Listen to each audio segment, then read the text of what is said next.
इससे पहले वीडियो में हमने जाना था कि हाइपरटेंशन या फिर ब्लड प्रेशर का बढ़ जाना क्या होता है, उसमें कौन कौन सी ग्रेड होती है और कौन सी ग्रेड के लिए कौन सी दवा इस्तेमाल की जाती है। आज की वीडियो में हम बात करेंगे यदि किसी का ब्लड प्रेशर बहुत ज़्यादा बढ़ जाता है या फिर उसे हाइपरटेंसिव इमरजेंसी होती है तो ऐसे में कौन सी दवा दी जाती है। इसके अलावा कुछ ऐसी बीमारी होती है जैसे कि डायबिटीज़, माइग्रेन, इन सभी में कौन सी दवा दी जाती है, और प्रेगनेंसी में यदि किसी का ब्लड प्रेशर बढ़ जाता है तो उस समय कौन सी दवा दी जाती है। तो लास्ट वीडियो में हमने हाई ब्लड प्रेशर की 2 स्टेज के बारे में जाना था और उनकी दवाओं के बारे में जाना था। अब बात करते हैं हम स्टेज 3, जिसे कि हम हाइपरटेंसिव इमरजेंसी कहते हैं।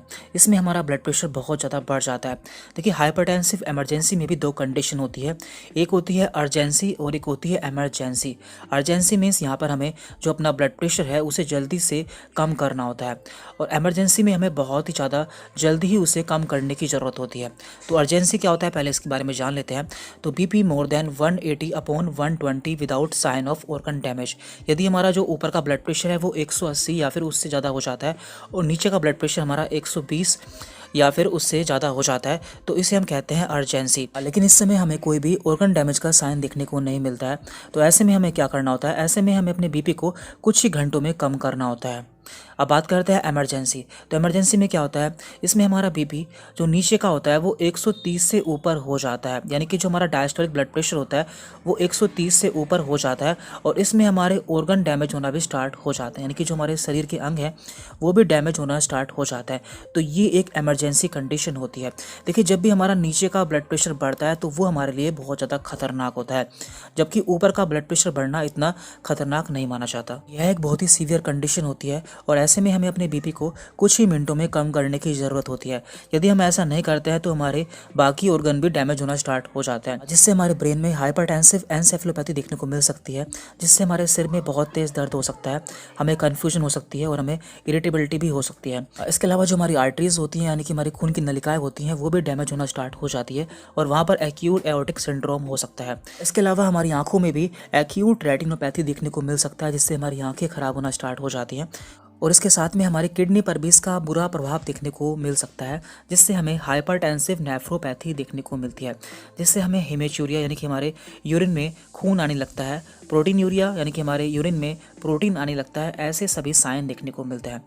इसके साथ में हमारे हार्ट पर भी इसका बुरा प्रभाव देखने को मिल सकता है, हमें एक्यूट हार्ट फेल्योर भी हो सकता है। ये ऐसी कंडीशन होती है जब हमारा नीचे का ब्लड प्रेशर 130 से ऊपर हो जाता है, तब देखने को मिलती है। अब हम जान लेते हैं कि ऐसी कंडीशन में कौन सी दवा इस्तेमाल की जाती है। तो इसके लिए ड्रग ऑफ चॉइस है सोडियम नाइट्रोप्रोसाइड। यह एक रैपिड एक्टिंग ड्रग है, यानी कि बहुत तेज़ी से काम करती है, और ये इंजेक्शन फॉर्म में मिलती है, जो कि इमरजेंसी कंडीशन में बहुत ज़्यादा इस्तेमाल की जाती है। अब हम जान लेते हैं कि यदि किसी को कोई बीमारी होती है तो ऐसे में कौन कौन सी हाइपरटेंसिव मेडिसिन इस्तेमाल की जाती है। तो हाइपरटेंसिव मेडिसिन की 4 क्लास होती है, AC inhibitor, thyroid, beta blocker और कैल्शियम चैनल ब्लॉकर। तो इन सभी के बारे में हम पहले ही जान चुके हैं। यदि आपने वो वीडियो नहीं देखी है तो उसका लिंक आपको नीचे डिस्क्रिप्शन बॉक्स में मिल जाएगा। तो पहले हम बात करते हैं डायबिटीज़ के लिए। यदि किसी को डायबिटीज़ होती है तो उसके लिए कौन सी हाइपरटेंसिव मेडिसिन इस्तेमाल की जाती है। तो उसके लिए एसीई इनहिबिटर और थायराइड यानी कि डाययूरेटिक मेडिसिन उसे दी जा सकती है। अब बात करते हैं माइग्रेन। यदि किसी को माइग्रेन की प्रॉब्लम होती है और साथ में उसका ब्लड प्रेशर बहुत ज़्यादा बढ़ जाता है तो ऐसे में बीटा ब्लॉकर और कैल्शियम चैनल ब्लॉकर मेडिसिन दी जाती है। इसके बाद है यहाँ पर क्रोनिक किडनी डिसीज़। यदि किसी को कोई किडनी की पुरानी बीमारी होती है तो उसे एसीई इनहिबिटर क्लास की कोई दवा दी जा सकती है।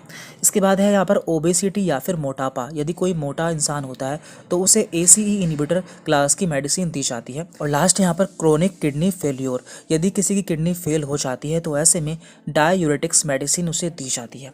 अब बात करते हैं प्रेगनेंसी, यानी कि प्रेगनेंसी में कौन कौन सी दवा सेफ रहती है। यदि किसी गर्भवती महिला का ब्लड प्रेशर बढ़ जाता है तो ऐसे में कौन सी दवा दी जाती है। तो इसके लिए 3 मेडिसिन ऐसी हैं जो कि सबसे ज़्यादा इस्तेमाल की जाती है, और उसके लिए ट्रिक है हमला, HMLA। तो H से यहाँ पर है हाइड्रालाजीन, M से यहाँ पर मिथाइल डोपा एंड LA से यहाँ पर है लेबिटालोल। तो ये तीनों ऐसी दवाएं हैं जो कि यदि किसी महिला का, जो गर्भवती महिला का ब्लड प्रेशर बढ़ जाता है तो ऐसे में यूज़ की जाती है।